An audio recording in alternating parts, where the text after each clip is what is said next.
શિયાળામાં આ ભાજી હવે મળવાની, સુવાની ભાજી, જેને સુવા ભાજી અને ઇંગ્લિશમાં દિલ લીવ્સ પણ કહેવામાં આવે છે. સુવાની ભાજી વિટામિન સીથી ભરપૂર છે, એમાં વિટામિન એ પણ છે. આ ભાજી વિવિધ પ્રકારે બનાવાય છે અને એના ઉત્તમ ગુણો છે, હું આગળ વિડીયોમાં આપને કહીશ. નમસ્તે મિત્રો, કેમ છો? માયાદીપક 22 યુટ્યુબ ચેનલમાં આપ સૌનું સ્વાગત છે. સરસ રીતે મારી સાથે જોડાઈ રહ્યા છો. તમે મને ફેસબુક અને ઇન્સ્ટાગ્રામ પર પણ ફોલો કરી શકો છો. તો શરૂ કરીએ આજની સરસ મજાની રેસીપી. સુવાની ભાજી આ રીતે ઝુમકીઓમાં મળે છે. જે નવા શીખતા હોય એના માટે કદાચ ન જોઈ હોય તો પણ એમને ખબર ના પડે એટલે બતાવે છે. એને આવી રીતે ચૂંટી લેવાની છે. સુવાની ભાજી કડવી, તીખી, ગરમ, ભૂખ લગાડનાર અને આહારનું યોગ્ય પાચન કરે છે. વાયુ અને કફ નાશક છે. તો આવી રીતે મેં એને ચૂંટી લીધી છે. હવે એક થાળીમાં કાતર કે ચપ્પાની મદદથી એણે ઝીણી કાપી લેવાની છે. સુવા કફ અને વાયુનું ઉત્તમ ઔષધ છે.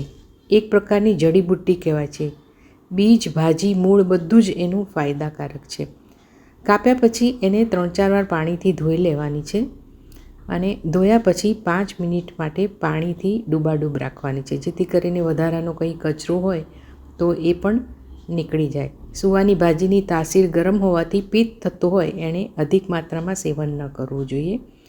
તો 5 મિનિટ પછી આવી રીતે ભાજી પલળી ગઈ છે અને હવે એને હું ડીશમાં ફરીથી કાઢી લઉં છું.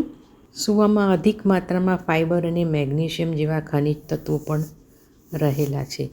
સુવાવડ વખતે સુવાનું પાણી પીવડાવાય છે અને પેટમાં ચૂંક આવતી હોય તો વાયુ માટે ખૂબ જ ઉત્તમ છે. આ પાણી કાઢી નાખવાનું છે. હવે કઢાઈમાં તેલ લઈએ છીએ.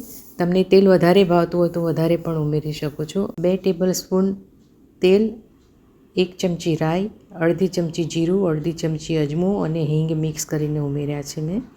અને હવે ત્યારબાદ લીલું લસણ અને લીલી ડુંગળી અડધો કપ છે, જે ફ્રોઝન છે. કેવી રીતે ફ્રોઝન કરવું એ મારી ચેનલમાં જોઈ શકો. તમે ફ્રેશ પણ ઉમેરી શકો છો ને એ ન મળે તો તમે સૂકું લસણ ડુંગળીનો પણ પ્રયોગ કરી શકો છો. મિક્સ કરી લઈએ છીએ. આ ભાજી તરત રીતે ઓસમાઈ જતી હોય છે.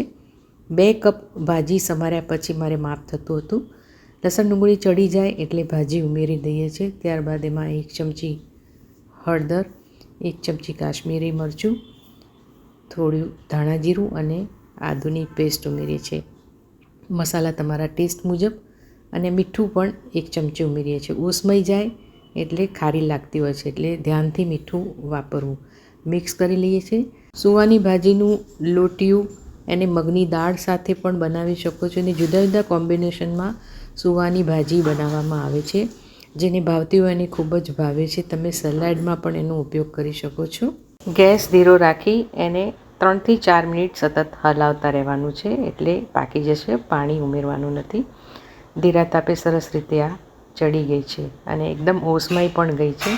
2 કપમાં જોઈ શકો છો કે કેટલી ઓછી થઈ ગઈ. અને મીઠું એટલે ધ્યાનથી નાખવું. તો આ ભાજી તૈયાર છે. તમે એને રોટલી કે ભાખરી સાથે પણ ખાઈ શકો છો. સુવાની ભાજીના વિવિધતા ભર્યા વિડીયો હવે પછી હું મૂકીશ. તમને ભાવતી હોય અને આ રેસીપી ગમી હોય તો કોમેન્ટમાં ખાસ લખજો ને ક્યાંથી જોઈ રહ્યા છો એ પણ જણાવજો. આ વિડીયો જોઈ બદલ આપ સૌનો ખૂબ ખૂબ આભાર. ફરી મળીશું રેસીપીના એક સરસ મજાના નવા પ્રયોગ સાથે. Thank you for watching. Enjoy.